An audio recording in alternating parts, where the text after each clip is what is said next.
Ce soir, sortie récente de Stephen Polla sur l'économie canadienne à l'international. On en discute avec l'économiste Yann-Éric Brault-Keynes. Bienvenue à RD Économie.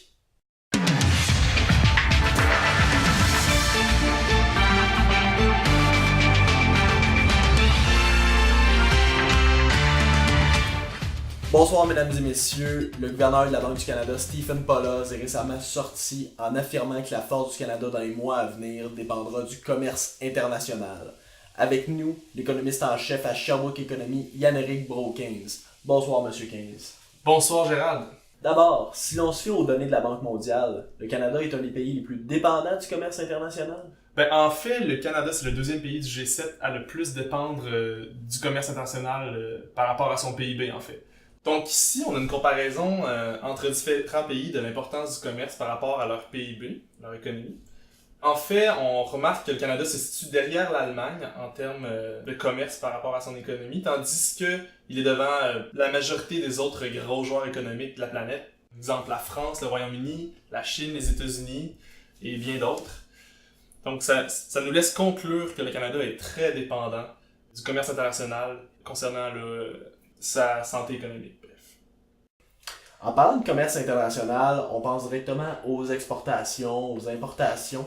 Donc on devrait voir apparaître un fort lien entre les exportations et le PIB canadien. Effectivement, il y a une relation très certaine entre les deux, Gérald. Comme on peut voir ici, on a la relation entre le PIB canadien puis les exportations canadiennes. Première chose qu'on remarque d'abord, c'est la crise financière de 2008. On a la descente aux enfers des exportations, qui correspond exactement à la descente du PIB canadien aussi. Mais concentrons-nous sur ce qui se passe après.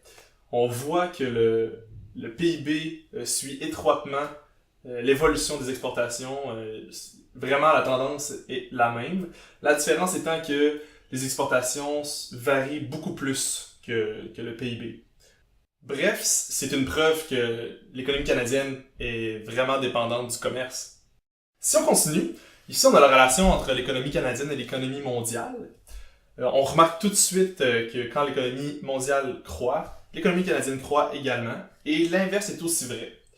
On remarque aussi que la crise financière de 2008 est très présente sur l'économie mondiale et sur l'économie canadienne. Puis on voit très bien en 2014 l'impact de la baisse du prix du pétrole sur l'économie mondiale, puis même sur l'économie canadienne quand même. On a remarqué dans vos courbes que la croissance du PIB mondial était largement supérieure à celle du PIB canadien. Cela serait dû en fait à l'émergence des pays en développement?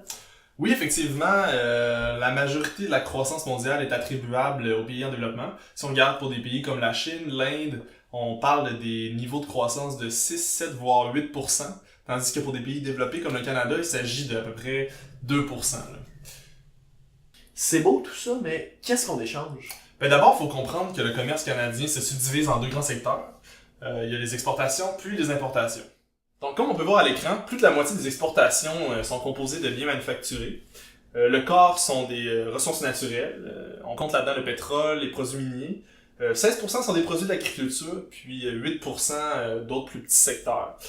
Pour ce qui est des importations canadiennes, plus du 3/4 sont des biens manufacturés, 10% sont des ressources naturelles, qui incluent toujours le pétrole, 9% sont des produits de l'agriculture et 4% sont issus d'autres secteurs de l'économie. Vous nous avez parlé du pétrole, on en entend souvent parler. À quel point c'est important pour notre économie? C'est vrai que contrairement à ce qu'on pourrait croire sur le dernier graphique, le pétrole a un énorme impact sur l'économie canadienne et ça se manifeste notamment par le canal du taux de change. Si on se penche là-dessus, ici, on a la relation entre le prix mondial du baril de pétrole, qui reflète la demande de pétrole mondiale, et les exportations canadiennes de pétrole. On observe rapidement que les deux courbes évoluent toujours dans les mêmes directions, c'est-à-dire que quand le prix du baril de pétrole diminue, les exportations canadiennes de pétrole diminuent également. Et ça se reflète sur une autre donnée économique, soit le taux de change. En fait, lorsque les exportations canadiennes de pétrole diminuent, il y a une plus faible demande pour le dollar canadien, et ça impacte directement le taux de change du dollar canadien versus les autres devises mondiales. Et le taux de change a un impact très important sur plusieurs autres secteurs de l'économie canadienne. On pense entre autres au secteur manufacturier. Si on regarde la relation à l'écran, on observe rapidement que les exportations de biens manufacturés augmentent lorsque le taux de change diminue. Et ça, c'est parce que lorsque le taux de change diminue, les produits manufacturés ici, fabriqués au Canada, deviennent beaucoup moins chers sur le marché mondial. Ce qui mène à une hausse des exportations de ces biens-là. Au final, on peut en conclure que lorsque l'industrie du pétrole est affectée par une baisse de prix, ça avantage l'industrie manufacturière canadienne. Exactement. On entend souvent parler aussi du dicton « Lorsque les États-Unis toussent, le Canada attrape la grippe ». Est-ce que les États-Unis sont si importants que ça pour le Canada? Mais effectivement, si on regarde les différents partenaires commerciaux du Canada, leur importance concernant où vont les exportations canadiennes, eh bien, plus du 3/4 vont aux États-Unis. On a ensuite l'Union européenne, la Chine, le Japon et le Mexique, qui sont des partenaires d'exportation très importants. Tous les autres pays du monde se partageant les 9% restants. Au niveau des importations, eh bien, c'est plus de 66% des biens importés au Canada qui proviennent des États-Unis. L'Union européenne, encore une fois, la Chine, le Japon, le Mexique et la Corée du Sud sont d'autres partenaires commerciaux très importants concernant les importations. Et les autres pays du monde entier se partagent les 11% restants.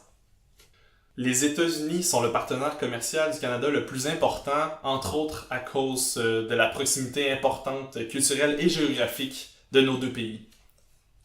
Avec tout ça, à quoi est-ce qu'on peut s'attendre de l'économie canadienne et mondiale dans les prochains mois, voire les prochaines années? Ben, c'est sûr qu'au niveau de l'économie mondiale, il y a une forte croissance chez les pays en voie de développement, là, de plus en plus. Donc ça a un effet positif sur les échanges commerciaux que le Canada a avec le reste du monde. Ensuite, au niveau du prix du baril de pétrole, les économistes ne s'attendent pas à ce qu'il augmente dans les prochains mois, peut-être même les prochaines années.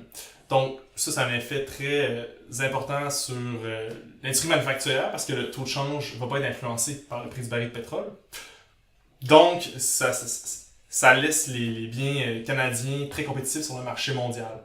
Il y a également beaucoup d'inquiétudes en ce qui a trait à la hausse du protectionnisme au niveau mondial. On parle beaucoup des États-Unis, du président Trump, avec les menaces de quitter l'ALENA. Donc, à quoi est-ce qu'on peut s'attendre de ça? C'est sûr, ça crée beaucoup d'incertitudes. Donc, on peut, si jamais ça arrivait, la cessation du traité de libre-échange nord-américain, l'ALENA, c'est sûr qu'il y aurait une diminution des échanges avec les États-Unis. Par contre, il y a très prochainement la mise en place de l'accord de libre-échange avec l'Union européenne, entre le Canada et l'Union européenne. Et de ça, on peut s'attendre à une hausse des échanges commerciaux. Et c'est le deuxième partenaire commercial quand même du Canada. Donc, on voit beaucoup de positifs de ce côté-là. Donc, si les menaces de M. Trump se concrétisent, on devrait voir apparaître une diminution des échanges avec les États-Unis et une hausse avec l'Europe. Exactement, Gérald. Parfait. Merci beaucoup, M. Keynes. Merci à vous. Merci de l'invitation.